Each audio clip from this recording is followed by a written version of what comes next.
Bezawada central TDP MLA ఆ party polit bureau సభ్యుడు బోండా ఉమా త్వరలో టీడీపీని వేడబోతున్నారా?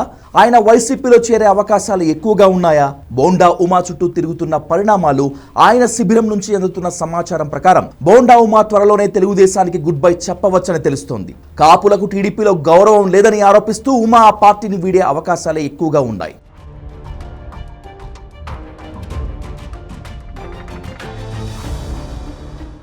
బోండా ఉమా చాలా రోజుల నుంచి తనకు కూటమి సర్కార్లో మంత్రి పదవి దక్కలేదు అనే ఆవేదనలో ఉన్నారు. ఇదే విషయాన్ని మీడియా మిత్రులు, పార్టీ సన్నిహితుల వద్ద పలుమార్లు బయటపెట్టారు. బెజవాడలో టీడీపీ బతికి బట్టకట్టడానికి తానే కారణమని, అలాంటి తనని పార్టీ హైకమాండ్ నిర్లక్ష్యం చేస్తోందని బోండా బహిరంగంగానే మాట్లాడుతున్నారు. ఈ విషయంలో చంద్రబాబు బోండా ఉమాపై చాలా ఆగ్రహంతో ఉన్నారు. దీనికి తోడు బెజవాడలో సెటిల్మెంట్లు, కేబుల్ బిజినెస్లో జోక్యం, ల్యాండ్ కబ్జాలు, వీటన్నింటి వెనుక బోండా ఉమా పేరు ప్రముఖంగా వినిపిస్తోందనే ఆరోపణ. కేవలం బెజవాడ సెంట్రల్ మాత్రమే కాకుండా మిగిలిన నియోజకవర్గాల్లో కూడా బోండా ఉమా జోక్యం పెరిగిపోయిందని ఆరోపణలు వస్తున్నాయి. ఇవన్నీ చూసి సీఎం చంద్రబాబు ఉమని పూర్తిగా పక్కన పెట్టేశారు. మరోవైపు ఛాన్స్ దొరికినప్పుడల్లా బోండా ఉమా పార్టీలో కాపులకు అన్యాయం జరుగుతుందని బహిరంగంగానే ఆరోపిస్తున్నారు. 4 రోజుల క్రితం జరిగిన ముద్రగడ పద్మనాభం సంస్మరణ సభలో కాపు నేతలంతా హాజరయ్యారు. ఈ సందర్భంగా బోండా ఉమా వైసీపీ నేత అంబటి రాంబాబు పక్కన కూర్చొని చనువుగా మాట్లాడటం, రాసుకొని పూసుకొని తిరగటం టీడీపీలో కలకలం సృష్టించింది. బోండా ఉమా అక్కడితో ఆగలేదు.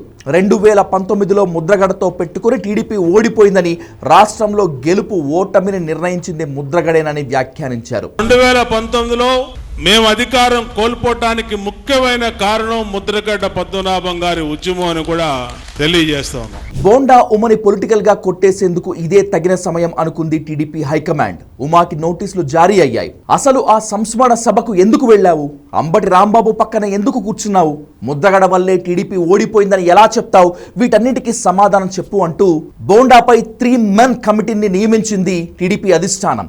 హైకమాండ్ తనను టార్గెట్ చేసిందని బోండాకి అర్థమైపోయింది. పార్టీ విచారణకు హాజరవటానికి ముందే రకరకాల వీడియోలు మీడియాకు విడుదల చేసేశాడు ఆయన. కాకినాడలో జరిగిన సంస్మరణ సభలో వైసీపీ నేత బొత్సతో వంగవీటి రాధా కలబోసుకొని మాట్లాడటం మీరు చూడలేదా?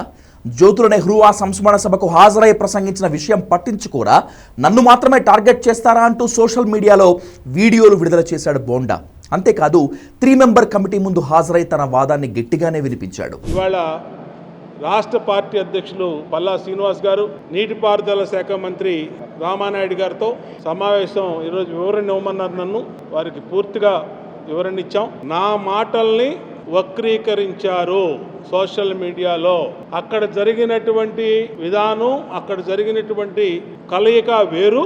దాన్ని విపరీతమైనటువంటి ధోరణితో కొన్ని దుష్ట శక్తులు వాళ్ళకు అనుకూలమైనటువంటి భాషలో వాళ్ళు తీసుకొచ్చారు. దాని మీదే పార్టీ వివరణ అడిగింది. పార్టీని విడిచిపెట్టి వెళ్లిపోవాలని డిసైడ్ అయిపోయిన తర్వాతే బోండా ఉమా అధిష్టానానికి వ్యతిరేకంగా మాట్లాడారని, అలాగే పార్టీలో మిగిలిన నాయకుల వీడియోలు బయటకు రిలీజ్ చేశారని టీడీపీలో డిస్కషన్ నడుస్తోంది. బోండాని బయటకు పంపించేందుకు అధిష్టానం కూడా వ్యూహాత్మకంగా పావులు కదిపి అతనిపై 3 సభ్య కమిటీ వేసిందని ఓ వర్గం వాదన. బెజవాడ సెంట్రల్ నుంచి ఉమను కదిపేస్తే ఆ సీటు వంగవీటి రాధాకి ఇవ్వొచ్చని కూడా సమాచారం. ఏది ఏమైనా బోండా ఉమా ఎపిసోడ్ అటు టీడీపీకి, ఇటు కాపు సామాజిక వర్గానికి ఓ పెద్ద కుదుపే.